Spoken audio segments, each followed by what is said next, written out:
E aqui está a parte mais importante. E que por causa dessa terra firme, ele teve as discórdias com Castela em dividir o mundo, em fazer um tratado. Sim? As discórdias com Castela iniciaram-se em março de 93. O Colón é suposto ser a primeira pessoa que navegou, descobrir terras ao ocidente, sim? Sim. Ele descobre, ele regressa a Lisboa, ele entrevista, está 3 dias com Dom João II e Dom João II diz, olha que ali há um continente que vai ficar no meu lado. Sim? Se Dom João II diz isso a ele em março de 1493, é porque já estava descoberto antes. Claro, sim? claro. Pois. E isso é a lógica. Esse escrito de Colón sempre existiu, desde 1498, quando ele escreveu. Sim? E por que a historiografia de divulgação não faz menção a ele, não fala? Menção ao documento, digo. Isto é muito fácil explicar. O Colón tem sido desacreditado desde o início, sim? Tendo em vista a importância da história da França, é que nós lançamos a coleção no Caravelas Kids, que tem justamente a história do rei Clovis, do rei São Luís, Santa Joana d'Arc, a Guerra da Vandéia e Napoleão. Clique logo no link na descrição. A história que nos conta sobre o Colón era um tecelão que não sabia navegar. Era um genovês. Um genovês que não sabia navegar, não sabia geografia, calculava mal as suas as rotas e o tamanho do globo. Era um idiota. Não conseguiu nenhum patrocínio de coroa nenhuma. Era um idiota, ele não sabia o que estava fazendo. Até pensava que a América era a Índia.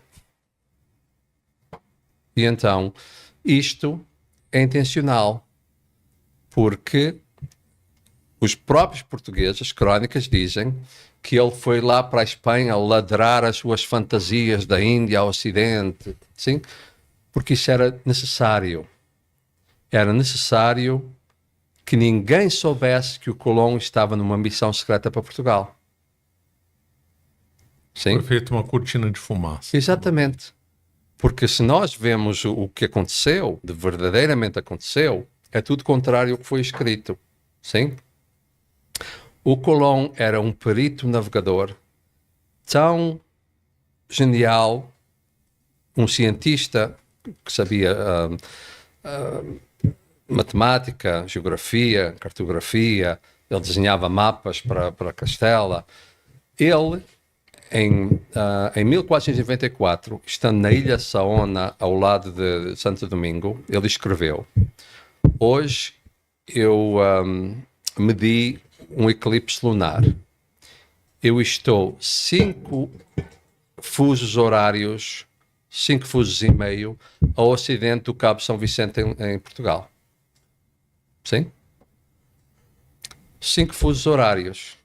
Exatamente onde nós estamos.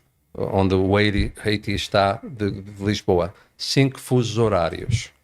5 fusos horários. O mundo são 24 fusos, 5 fusos horários é o quê? Um sexto do globo. Ele sabia que ele tinha navegado só 5 fusos. Nunca mais podia estar na Índia, que era 9 fusos para o outro lado. Sim? Claro. Quer dizer, e isto prova que ele era um cientista. No regresso, quando ele saiu das Canárias para vir na viagem, ele começou a mentir logo no primeiro dia sobre a longitude. Não estou inventando nada, isto está escrito. Sim, ele mesmo disse: eu comecei a diminuir a viagem para eles não se assustarem, que podem pensar que navegaram muito longe, depois podem ficar assustados e querem regressar. E então eu vou mentir sobre a distância que nós navegamos. E o que acontece? Ele tinha 2 pilotos e capitães experientes nos outros barcos. Aquela gente sabia navegar. E ele conseguiu enganá-los todos. Sim? Porque eles diziam: capitão, acho que navegámos 25 léguas. Pelas minhas contas foi só 19. Hoje navegámos 35. Não, foi só 28. Quer dizer, quando eles chegaram às Caraíbas, eles tinham marcado 800 léguas. mas tinham navegado 1000 e tal. Sim? Para regressar, eles teriam que regressar 800 léguas. Sim? Pelas suas contas.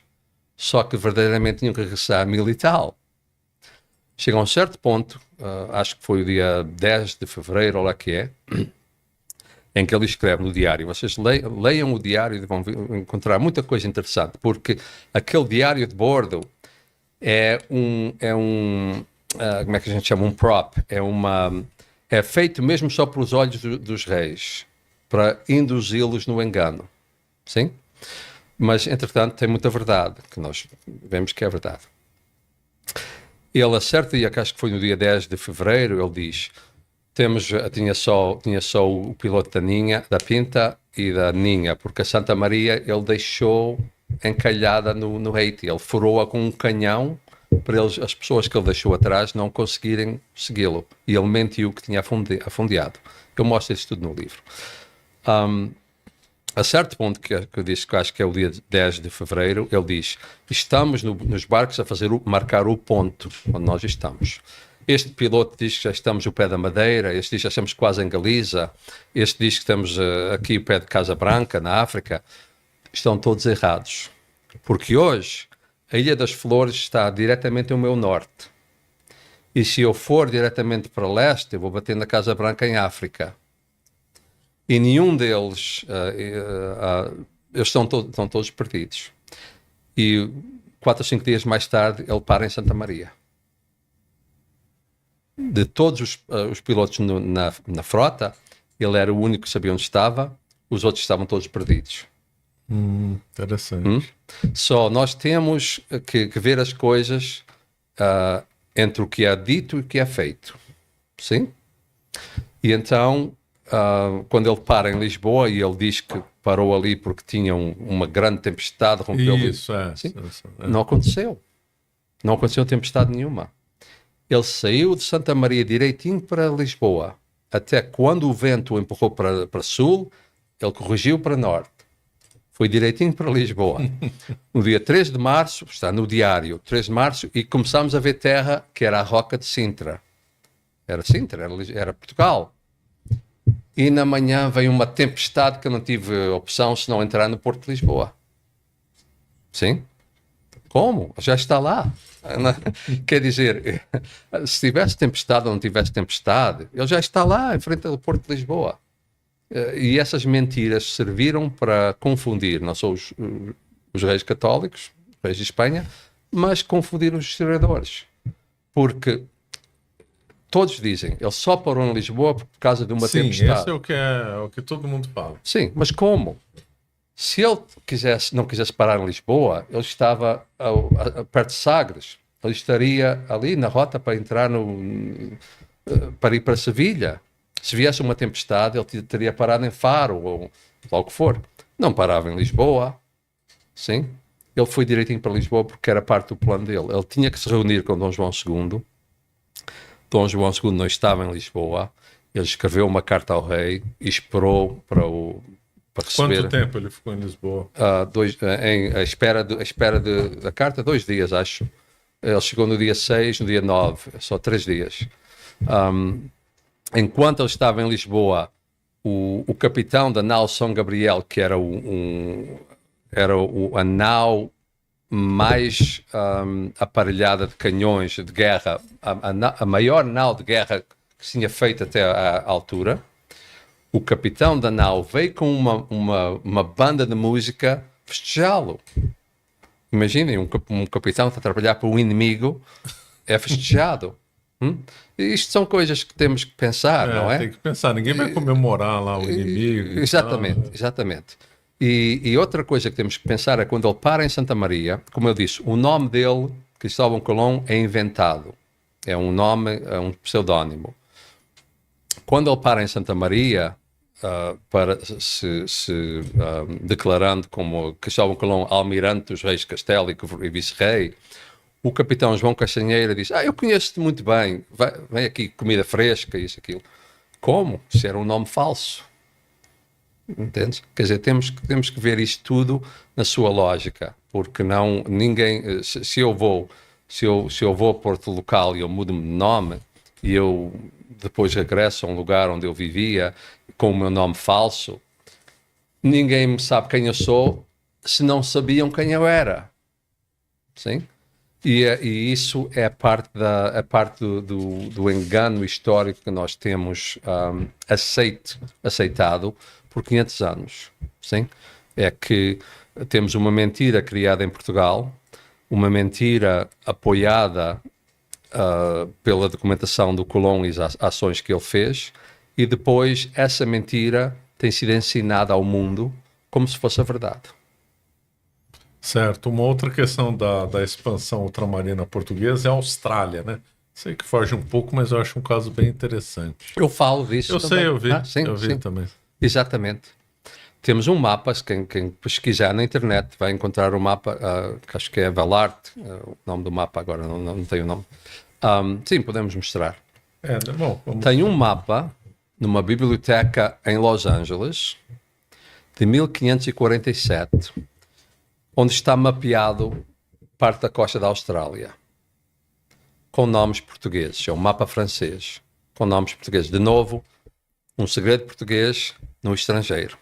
Sim?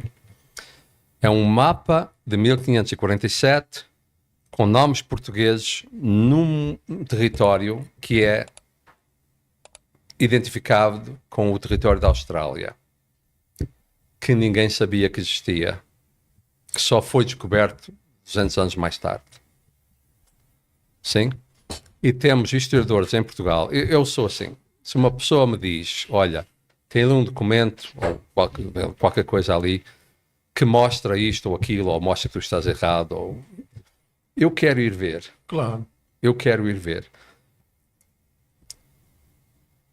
No início, quando eu comecei a dizer que o Colón era português, que a história genovesa era uma falsidade, quando eu cheguei a esse ponto definitivo, 10 anos depois de investigar, de levar 10 anos a investigar, e eu dizer, chegar a um ponto, pronto, ele era português, ele não era aquele tecelão, não sei quem ele era, porque o nome era falso, o nome Cristóvão Colón em Espanha era falso, e eu comecei a contatar outros historiadores e académicos, pessoas que investigaram e escreviam sobre Cristóvão Colón, e disse, ele não é genovês. Qual é a certeza que tu tens que ele é genovês? Eu disse, bem, o testamento dele, ele diz que ele é genovês, nasceu na Génova. O testamento de 1498. Ele escreve que nasceu na Génova. Eu disse, eu tinha só lido transcrições do testamento, e esse testamento que eu li, essas transcrições, tem mentiras, tem falsidades e coisas que não encaixam. E ele disse cá por mim, bem, como ele não pode dizer que ele é português, ele está a dizer que é genovês para encobrir que é português. Mas eu quero ver o testamento em si próprio. Eu viajei dos Estados Unidos a Sevilha. Eu fui ao arquivo, eu pedi que eles me trouxessem o testamento, e assim que a senhora veio com o testamento assim, para me mostrar, eu olhei e disse, está bem, muito obrigado. Vou-me embora. Não quero, isso é uma falsidade. Isso é falso. E fui-me embora. O testamento de 1498 é falso. É falso porque a primeira palavra diz traslado do testamento, que é uma cópia, e está assinado pela pessoa, pelo morto. Sim? É a primeira coisa. É uma cópia, supostamente um testamento que o navegador fez, mas está assinado com o nome dele, com a assinatura dele, que nunca mais acontecia, que ele estava morto. O que acontece? Quando eu investiguei isso, e aí já se sabia que era uma falsidade. Quer dizer, se eu nunca fosse a Sevilha, eu nunca teria essa certeza. Sim? Mas depois, com mais investigação, até vim a descobrir, quando esse testamento foi entregue no tribunal em 1598, mais ou menos, que era durante os pleitos da herança do Ducado de Veragua, quando esse testamento foi entregue por um colombo italiano que estava tentando roubar a herança aos descendentes do navegador, o tribunal disse, este papel vale tanto como um papel em branco. Não é autêntico, não é solene. E rejeitaram. Sim? E todos os historiadores que escrevem que o Colombo disse que nasceu na Génova estão utilizando um testamento forjado que o tribunal, em 1598, mais ou menos, rejeitou como inautêntico. E eu não sabia disso. Primeiro, eu não saberia que era um forjado se não tivesse ido ver o documento em pessoa. E depois tive a sorte de descobrir que já tinha sido denunciado durante os pleitos, que era uma falsificação. E assim, a história do Colombo é feita, escrita, sobre mentiras e falsificações. O governo da Itália, em 1892, querendo reforçar que ele era o tecelão italiano, publicaram uma montanha de papel, livros de meio metro de comprimento, porque quanto maior é, mais verdade deve ser, provando que o navegador de 1492 era o tecelão de Génova, só que não provaram nada. Meteram documentos falsos, meteram documentos que não existem, transcrições de documentos que não existem, e os historiadores não se deram o trabalho de ir investigar em Espanha exatamente o que está passando. Sim? Por exemplo, o navegador escreveu em 1503, naufragado em Jamaica: eu vim servir vossas altezas com 28 anos e hoje não tenho um cabelo na cabeça que não seja branco. Ele foi servir em 84. 84 tinha 28 anos. Os italianos dizem: o Colombo tecelão foi um comerciante de açúcar na Madeira e em 1479 estava em Génova dando uma declaração em que ele diz que tinha 27 anos em 1479. Se o Colombo italiano, mesmo se fosse uma pessoa verdadeira, que eu acho que nunca foi, tinha 27 anos em 1479, nunca mais pode ser um navegador que tinha 28 anos em 84. E só com esses dois factos a história é falsa. E é assim que eu trabalho. Você acaba de assistir um corte do Caravelas Podcast. Na tela está aparecendo o episódio completo e outro corte. Muito obrigado pela atenção.